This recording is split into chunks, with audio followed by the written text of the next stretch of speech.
Est-ce la fin de Inktober? Bonne question.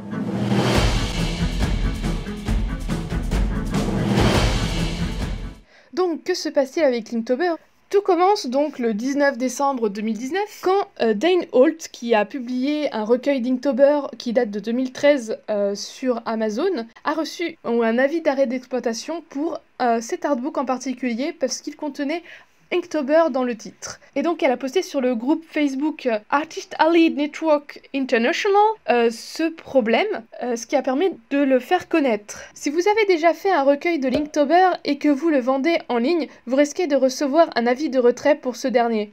Surtout si vous utilisez le mot Inktober dans le titre et que vous utilisez le logo sur la couverture. Je viens de recevoir un pour mon sketchbook que j'avais publié sur Amazon en 2013. On dirait qu'il commence par ce site et il est probable que ça se propage. Donc d'après Twitter aussi, j'avais vu qu'une autre personne qui s'appelle Kristen a aussi reçu un avis de retrait pour un artbook sur Linktober qu'elle avait publié sur Amazon aussi en 2017. Et donc avec ces posts-là et ces nouvelles-là, on apprend donc que Linktober est une marque déposée depuis 2017 qui a été signée en 2018. On ne peut par conséquent plus vendre quoi que ce soit s'il y a Inktober dans le titre du produit. L'avocat a pris 2 ans pour se réveiller, ça veut dire que les ennuis commencent et qu'il faut s'inquiéter fortement. Pour rappel, Linktober a commencé en 2009. Le créateur s'appelle Jake Parker, c'est un créateur de comics, un illustrateur et un animateur. D'ailleurs, j'ai appris par rapport à l'animation qu'il a travaillé avec Don Bluth et Gary Goldman sur Titan AE, qui est un film qui a flop tellement grave que Don Bluth a arrêté de faire de l'animation après. Voilà, c'était la seconde culture générale.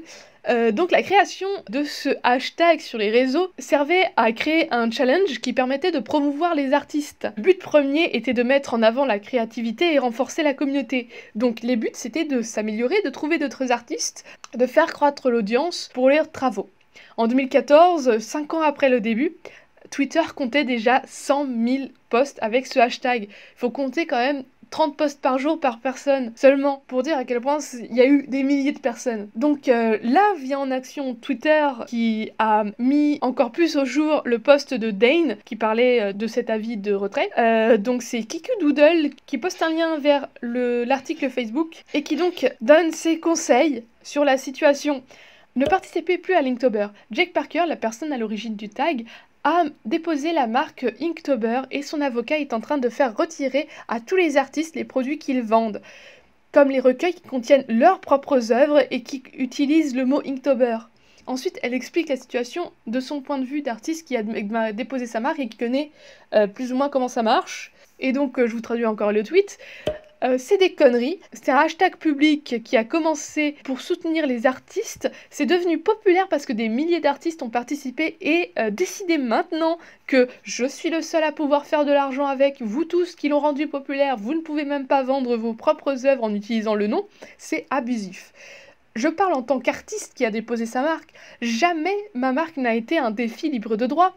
D'ailleurs, en informatique, on dit open source et c'est utilisé pour les logiciels dans lesquels on peut participer au développement et ils sont pas forcément gratuits. Je n'ai jamais invité les autres à le rendre populaire et après je la ferme pour en faire du profit. Dane vend son bouquin avec ses œuvres depuis 2013 et ce n'est que maintenant que Jake dépose Linktober. Fin de citation.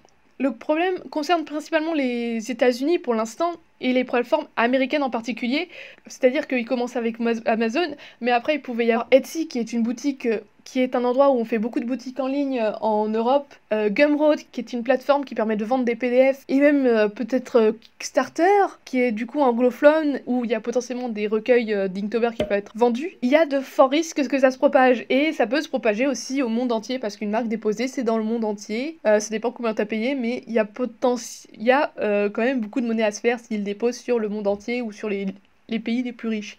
En tout cas, la nouvelle est arrivée en France très vite, le tweet original de Kiki Doodle a été traduit d'ailleurs, et ça a permis de le partager en masse sur Facebook. Beaucoup de gens sur Discord aussi l'ont redistribué avec la traduction à côté. Et en fait, pour les anglophones, Jake a aussi un passif avec son discours par rapport à Linktober. À un moment, il y a eu Jake Parker, malgré la FAQ qui dit que le digital et n'importe quel médium peut être utilisé, Jake Parker du coup disait qu'il valait mieux utiliser l'encre quand même pour utiliser le hashtag. Et En fait, il a continué d'envoyer des tweets pour tenter d'expliquer son point de vue. Et après, il a dit mot pour mot que si on ne fait pas de l'ancrage traditionnel, on perd la véritable expérience de Linktober. Donc, en soi, les gens sont très méfiants et ils font beaucoup de spéculations. Mais Jake Parker est pas le pire comme un autre drama avec J.K. Rowling.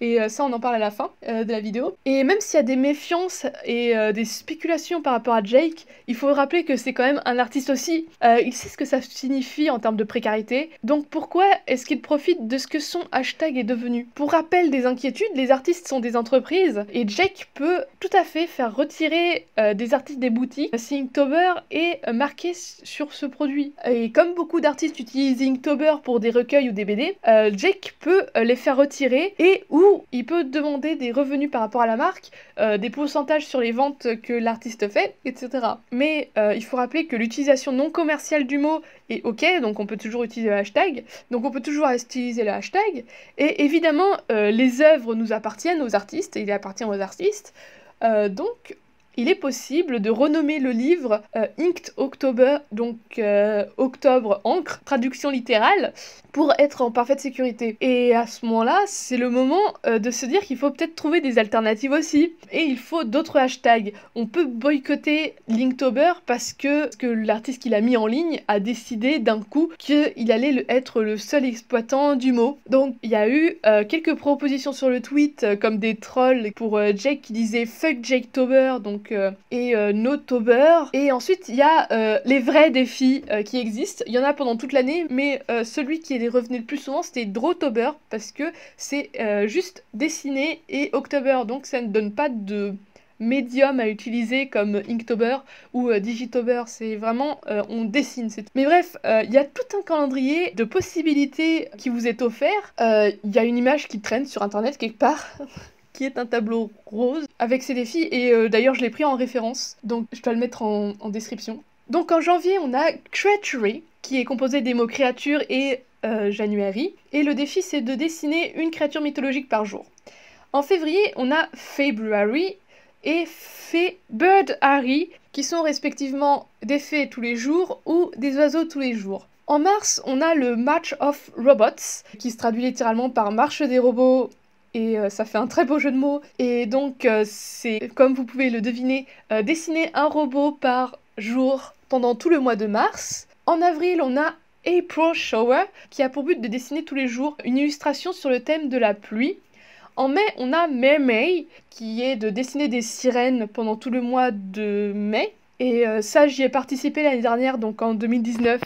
Et ça m'a permis de gagner beaucoup de vues parce que la communauté sirène est pas mal active. Et surtout, il y a même des gens qui ont un persona qui est une sirène et ils se déguisent littéralement comme ça, ce qui est très intéressant niveau public parce qu'ils sont super sympas et sont très ouverts. En juin, on a Junicorn, qui est June et Unicorn pour licorne, donc il faut dessiner des licornes tous les jours. Junebug, qui est du coup dessiner des insectes tous les jours, et Kaijun pour dessiner tous les jours des monstres gigantesques ou des kaijus. En juillet, on a Julycanthropy, qui est de dessiner un lycanthrope tous les jours, donc un loup-garou. C'est les deux mots qui vont ensemble, lycanthrope et loup-garou, c'est deux mots. En août, on a Smogust pour les dragons, qui est une composition entre le nom du dragon Smog et le mois Auguste. Faungust, qui est sur le thème des faunes et des animaux sylvestres. Augustanipose, qui est, je ne sais pas prononcer, donc je l'ai prononcé la française, je suis désolée, qui est pour dessiner des personnes dites en surpoids, ou en tout cas avec plus de graisse qu'on le fait d'habitude. Celui-là m'intéresse pas mal, je dois avouer. Je le connaissais pas avant, mais il m'intéresse pas mal pour l'année 2020. En septembre, on a Sketchtumber, qui est en fait juste faire des croquis pendant tout le mois de septembre, par rapport à des thèmes jour par jour. Et ce qui était drôle, c'est que justement, il y avait Sketchtumber, Inktober et Huevember, qui sont en fait littéralement croquis, ancrage et coloriage, ce qui est très marrant d'ailleurs. Ensuite, en octobre, on avait notre Inktober, mais maintenant, il va falloir changer. Donc, il y a Drawtober pour dessiner, Digitober pour faire des dessins au digital, Drawloween pour dessiner sur le thème de Halloween, Gortober pour tout ce qui est gore. Kinktober pour un fantasme par jour pendant 30 jours.